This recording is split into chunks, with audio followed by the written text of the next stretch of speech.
മുത്തുനബി തങ്ങൾ പെൺകുട്ടികളെ വളർത്തുന്നവർക്ക് വലിയ കൂലിയാണ് കൊടുത്തത്. അവരെ വളർത്തുന്നവർക്ക് വലിയ പ്രതിഫലം. ഒരുപക്ഷേ നമ്മുടെ ഉമ്മമാർ, നമ്മുടെ സഹോദരിമാർ കഴിഞ്ഞ കാലത്ത് സംഭവിച്ച തെറ്റുകൾക്കൊക്കെ പകരം അവരുടെ പെൺകുട്ടികളെ പോറ്റി വളർത്തുന്നത് കൊണ്ട് അല്ലാഹു വലിയ കൂലി കൊടുത്തേക്കും.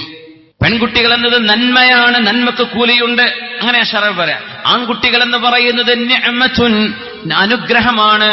തുസ്അലൂന അൻഹാ, ആ അനുഗ്രഹത്തെക്കുറിച്ച് അല്ലാഹു ചോദിക്കും. എത്ര ആൺമക്കൾ ഉണ്ടായിട്ട് എത്ര പേർക്ക് നീ ദീൻ പഠിപ്പിച്ചിട്ടുണ്ട്? എല്ലാവരും ബിസിനസ്മാൻ ആർക്കും, എല്ലാവരും BBA-യും MBA ഒക്കെ കഴിഞ്ഞു അല്ലേ? ആർക്കെങ്കിലും ഹിഫ്ദ് കൊടുത്തോ? ആരെങ്കിലും ഒരു കുട്ടിയെ ഹാലിമാക്കിയോ? നീ അല്ലാഹു ചോദിക്കും. അല്ലാഹു ചോദിക്കും. രണ്ടും കൂടെ കൊടുത്തോ? ദീൻ പഠിപ്പിച്ചോ? ചോദിക്കും. നിഅമത്തുൻ തുസാബ്, നിഅമത്തുൻ തുസ്അലൂന അൻഹാ. ആൺകുട്ടികൾ നിഅമത്താണ്. നിഅമത്തിനെ പറ്റി അല്ലാഹു പറഞ്ഞു എന്താണ്? സുമ്മ ലതുസ്അലുന്ന യൗമഇദിൻ അനിൻ നഈം. നിഅമത്തിനെ കുറിച്ച് നാളെ ചോദ്യമുണ്ട്. പെൺകുട്ടികൾ എന്നത് നന്മയാണ്, ഹസനത്തുകളാണ്. തുസാബൂന അലൈഹാ, അതിന് കൂലിയാണ്.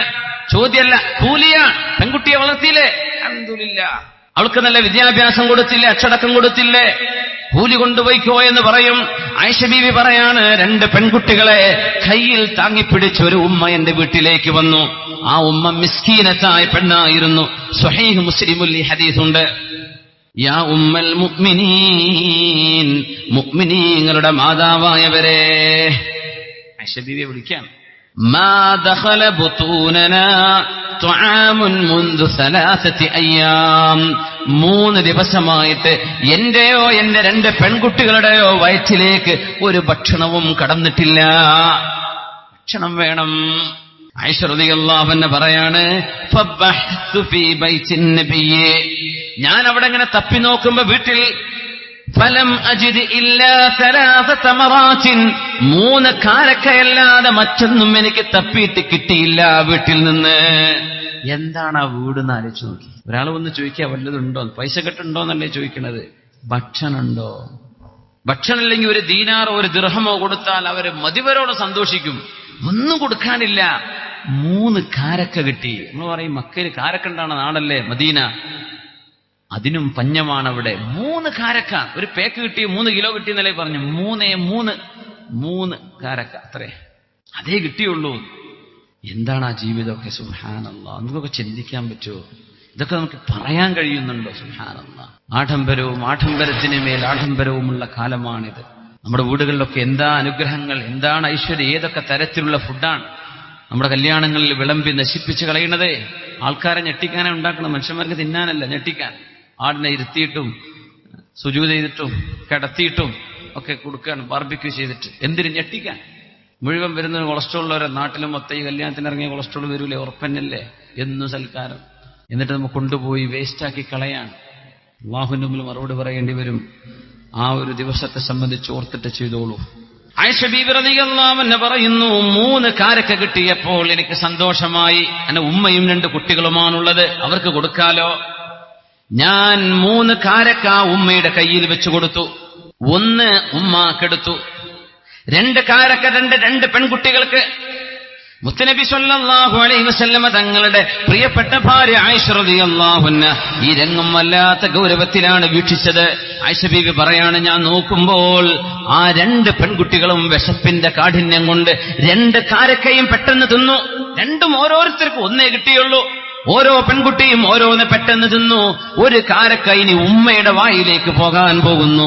ഉമ്മ അത് വായയിലേക്ക് ഉയർത്തിയപ്പോഴേക്കും ഓരോ പെൺകുട്ടിയും പറഞ്ഞു, ഉമ്മ അതെനിക്ക് വേണം, അതെനിക്ക് വേണം, എന്റെ വിശപ്പ് തീർന്നിട്ടില്ല. 3 ദിവസമായി തിന്നാത്ത ഈ ഉമ്മ, 3 ദിവസമായി തിന്നിട്ടില്ലാത്ത മക്കള്, അവർക്ക് 3 കാരക്ക കിട്ടിയിട്ട് ഓരോ കാരക്ക തിന്ന മക്കൾ ഉമ്മയുടെ 1 കാരക്കയെ നോക്കി, അത് ഉമ്മ തിന്നേണ്ടതാണ്, ഉമ്മ ഇത് എനിക്ക് വേണമെന്ന് പറഞ്ഞപ്പോൾ വായയിലേക്ക് കൊണ്ടുപോയിരുന്ന ആ ഉമ്മ അത് താഴെയെടുത്ത് 2 കഷ്ണമാക്കി, ഒരു പകുതി ഒരു മോൾക്കും മറ്റേ പകുതി മറ്റൊരു മോൾക്കും കൊടുക്കുന്നത് നബിയേ. ഫഅജബനി ഹനാനുഹാ, ആ ഉമ്മ കാണിച്ച സ്നേഹം എനിക്ക് വല്ലാത്ത അത്ഭുതം തോന്നി. നബി പറഞ്ഞു, ആയിഷ റളിയല്ലാഹു അൻഹ നബി തങ്ങൾക്ക് ഈ വിവരം വിവരിച്ചു കൊടുത്തപ്പോ നിബിതങ്ങളുടെ മറുപടി വന്നു, ഇന്നല്ലാഹ ഖദ് ഔജബ ലഹാ ബിഹൽ ജന്നഹ വഅതഖഹാ ബിഹാ മിനൻ നാർ. കാരക്ക 2 ചീളാക്കി 2 ഭാഗമാക്കി പാതിയാക്കി തന്റെ പ്രിയപ്പെട്ട 2 മക്കൾക്ക് കൊടുത്തതിന്റെ ഫലമായി ഈ പെണ്ണിന് അല്ലാഹു നരകമോചനം കൊടുത്തിട്ടുണ്ട്. ആയിഷ അഹുജബലഹാ ബിഹൽ ജന്നഹ, ഇത് കാരണം അല്ലാഹു അവർക്ക് സ്വർഗം നിർബന്ധമാക്കിയിരിക്കുന്നു. സഹോദരന്മാരെ, ഭാര്യമാരുള്ളവർ, കല്യാണം കഴിഞ്ഞവർ, കുഞ്ഞിന് അസുഖമാകുമ്പോ, കുഞ്ഞിന് പനി പിടിക്കുമ്പോ, കുഞ്ഞിന് ഉറങ്ങാൻ പറ്റാതെ വരുമ്പോ, തിരിഞ്ഞും മറിഞ്ഞും നിങ്ങൾക്ക് കുഞ്ഞിന്റെ കരച്ചിൽ കേട്ട് ഉറങ്ങാൻ കഴിയാതെ വരുമ്പോ തൊട്ടടുത്ത റൂമിലേക്കോ ലോബിയിലേക്കോ കൊറിഡോറിലേക്കോ പോയിട്ട്, അല്ലെങ്കിൽ വേറെ ബെഡ്റൂം നോക്കിപ്പോയിട്ട് ഞാൻ സ്വസ്ഥമായി ഉറങ്ങട്ടെ, നീ കുഞ്ഞിനെ നോക്കിക്കോ എന്ന് പറഞ്ഞ് ഉമ്മയെയും കുഞ്ഞിനെയും ഒരു മുറിയിലാക്കി പോകുമ്പോ, ചെറുപ്പക്കാരാ, നീ ആലോചിക്കുന്നുണ്ടോ സ്വർഗത്തിലേക്ക് പോകാൻ കാരണമാകുന്ന ഒരു വാത്സല്യമാണ് നിന്റെ ഭാര്യ നിന്റെ കുഞ്ഞിനോട് കാണിക്കുന്നത്. ആ ഭാഗ്യം നിനക്ക് കിട്ടിയില്ലല്ലോ. ഉമ്മമാർ ചെയ്യുന്ന ഈ ത്യാഗത്തിന് പകരമായിരിക്കണം അവരുടെ കാലിന്റെ താഴെ സ്വർഗം തന്നെയുണ്ട് എന്ന് മുത്തനബി പറയുന്നത് സ്വല്ലല്ലാഹു അലൈഹി വസല്ലം.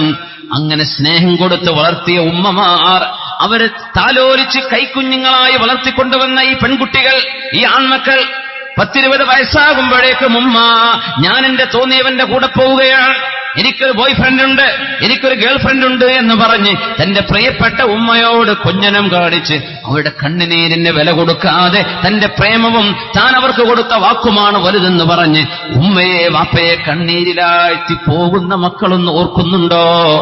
2 കൊല്ലത്തെ ചിരിയാണ് നിന്റെ കാമുകനും കാമുകിയും നിനക്ക് തന്നത്.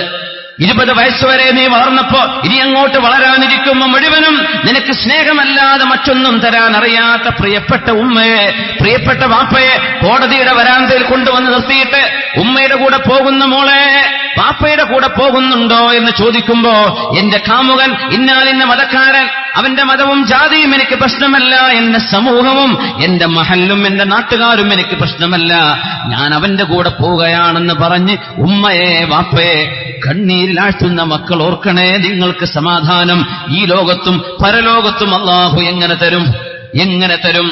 2 കൊല്ലത്തെ ചിരിക്ക് പകരമാണോ 20 കൊല്ലത്തെ മാതാവിന്റെയും പിതാവിന്റെയും സ്നേഹം? അവരല്ലേ വളർത്തിയത്. നമ്മളെ മക്കൾ എന്താ മറന്നു പോകുന്നത്? കോളേജിലെത്തുമ്പോഴേക്കും മറക്കുകയാണ്. ഡിഗ്രി കഴിഞ്ഞു വരുന്ന സർവ്വ പെൺകുട്ടികൾക്കും ബോയ് ഫ്രണ്ടുകളുണ്ട്. ഇതാണ് അത്ഭുതം. ഡിഗ്രി കഴിഞ്ഞു വരുന്ന ആൺകുട്ടികൾക്ക് ഗേൾ ഫ്രണ്ടുകളുണ്ട്. അവര് കല്യാണം തീരുമാനിച്ചിട്ടാ വരുന്നത്. പുരക്കാര് പറയേണ്ടതില്ല. ഒരേ വയസ്സ്, ഏജ് വ്യത്യാസമുണ്ടാകുന്നത് ആണിന്റെയും പെണ്ണിന്റെയും ശരീരത്തിന്റെ പ്രകൃതമനുസരിച്ച് നോക്കിയാൽ മിനിമം 3, 4, 5 വയസ്സ് വരെ ഡിഫറൻസ് ഉണ്ടെങ്കിലേ മുന്നോട്ടുള്ള ജീവിതത്തിൽ 2 പേർക്കും ഒരേ കാഴ്ചപ്പാടിലൂടെ ജീവിക്കാൻ കഴിയൂ. ശരീരം തളരുന്നവരാണ് പെണ്ണുങ്ങൾ. അവൻ പറയും എന്റെ ക്ലാസ്മേറ്റ് ആണ് അവള്, എനിക്ക് അവള് തന്നെ മതി. അവള് പറയും എന്റെ ക്ലാസ്മേറ്റ് ആണ് ഇവൻ. 2 പേർക്കും വയസ്സ് 22. മോനെ, ഇത് പറ്റില്ല മോനെ, നമുക്ക് നിന്റെ ജീവിതം മുന്നോട്ട് കൊണ്ടുപോകണം. അവളുടെ ദീൻ, അവളുടെ വീട്ടുകാർ, അവരുടെ സംസ്കാരം, ഇതൊക്കെ നോക്കണം മോനെ എന്ന് പറയുമ്പോ ഒരു കൗൺസിലർ പറയുന്നതും കേൾക്കാതെ, ഒരു ഉസ്താദ് പറയുന്നതും കേൾക്കാതെ, ആര് പറഞ്ഞതും ചെവിക്കൊള്ളില്ല. കടുത്ത അന്ധത, ടോട്ടൽ ബ്ലൈൻഡ്നെസ്. എന്നിട്ട് സ്വന്തം മാതാപിതാക്കളെ കണ്ണീരിലാറ്റുന്നവർ, സ്വന്തം മക്കൾ തങ്ങളുടെ ഇഷ്ടത്തിനൊത്ത് പോകേണ്ടതിന് പകരം അള്ളാഹുവിന്റെ ഇഷ്ടമാണ് ഈ ഉമ്മയും വാപ്പയും പറഞ്ഞത്. അത് കാറ്റിൽ പറത്തി നടത്തുമ്പോ എന്തൊരു വേദനയാണ് ആ ഉമ്മാക്കുണ്ടാവുക, എന്തൊരു വേദനയാണ് ആ വാപ്പ അനുഭവിക്കുന്നത്. മോളെ, നീയും കല്യാണം കഴിക്കും അല്ലേ? നീ നിന്റെ കാമുകന്റെ കൂടെ പോവാൻ ഒരുങ്ങിയിരിക്കുകയാണ്. നിനക്ക് ഇന്നല്ലെങ്കിൽ നാളെ 1 കൊല്ലം, 2 കൊല്ലം, 3 കൊല്ലം, 5 കൊല്ലം കഴിഞ്ഞാൽ നിനക്കും മക്കൾ ജനിക്കും. ആ കുഞ്ഞ് നിന്നോട് ഇപ്പണി കാണിക്കുമ്പോൾ നിനക്ക് ഓർമ്മ വരും, ഒരു 10-15 കൊല്ലം മുമ്പ് ഞാൻ എന്റെ വാപ്പയോട് ചെയ്തതിന്റെ പ്രതികാരമാണ് ഞാൻ അനുഭവിക്കുന്നത്. അപ്പോഴേക്കും സമയം കഴിഞ്ഞിട്ടുണ്ടാകും. മക്കളെ ആലോചിച്ചോളൂ. ജീവിതം കുട്ടിക്കളിയല്ല. കല്യാണം എന്നത് അഡ്വഞ്ചറായി ചെയ്യേണ്ട. കല്യാണം എന്നത് സുന്നത്താണ്, ഹബീബിന്റെ സുന്നത്താണ്. ഹബീബിന്റെ സുന്നത്തല്ലേ അത്? ഇബാദത്തല്ലേ അത്? അതിനൊക്കെ പവിത്രതയില്ലേ? അതിന് വേണ്ടതും വേണ്ടാത്തതുമില്ലേ? ഇത് മനസ്സിലാക്കി ചെയ്ത് ജീവിതം സുരക്ഷിതമാക്കേണ്ടതിന് പകരം പൈശാചികമായ ടെംപ്റ്റേഷനിൽ പെട്ടുപോകല്ലേ നമ്മുടെ മക്കൾ. അല്ലാഹു നമ്മുടെ മക്കൾക്ക് സൽബോധം തരട്ടെ. അതുകൊണ്ട് നമ്മുടെ മക്കൾ നിസാഉൻ, ആ പെണ്ണുങ്ങൾ, ഖാബിദാതുൻ അലൽ ജംർ, ഉറബാ എന്ന് പറഞ്ഞ വിഭാഗത്തിൽ വ്യത്യസ്തരായി ഈമാനിന്റെ പ്രഭയുള്ളവരായി അള്ളാഹുവിന്റെ നിയമം അനുസരിച്ച് ജീവിക്കുന്നവരായി നമ്മുടെ പെൺകുട്ടികൾ മാറുന്ന ഒരവസ്ഥ നമുക്ക് വരണം. ഇന്നല്ലാഹ ഖദ് ഔജബ ലഹാ ബിഹൽ ജന്ന. ആ ഈത്തപ്പഴയത്തിന്റെ 2 ചീളുകൾ ആ മക്കൾക്ക് കൊടുത്തതിന്റെ പേരിൽ ഉമ്മ തിന്നാതെ മക്കൾ പട്ടിണി കിടക്കണ്ട എന്ന് വിചാരിച്ചും ഉമ്മ ഭക്ഷണം കഴിക്കാതെ 4ാമത്തെ ഒരു ദിവസത്തിലേക്ക് പട്ടിണിയിലേക്ക് പോയ ആ ഉമ്മാക്ക് അള്ളാഹു സ്വർഗം കൊടുത്തു എന്ന് മുത്തുനബി പറഞ്ഞത് ആയിഷത്തു സിദ്ദീഖ റളിയല്ലാഹു അൻഹയോടാണ്. അള്ളാഹു അങ്ങനെ തർബീയത്ത് കൊടുത്ത് നമ്മുടെ മക്കളെ വളർത്താനും അല്ലാഹു നമുക്ക് തൗഫീഖ് തരട്ടെ. ആമീൻ യാ റബ്ബൽ ആലമീൻ. സ്വല്ലു അലൻ നബി മുഹമ്മദിൻ വആലിഹി. അല്ലാഹുമ്മ സ്വല്ലി അലാ സയ്യിദിനാ മുഹമ്മദിൻ وعلى آل سيدنا محمد وبارك وسلم عليه. ഒരുപാട് സ്വലാത്ത് നമ്മുടെ ഹബീബിന്റെ ഹളറത്തിലേക്ക് എത്തും. അല്ലാഹു എത്തിച്ചു കൊടുക്കട്ടെ. അവിടുത്തെ അല്ലാഹു സന്തോഷിപ്പിക്കട്ടെ.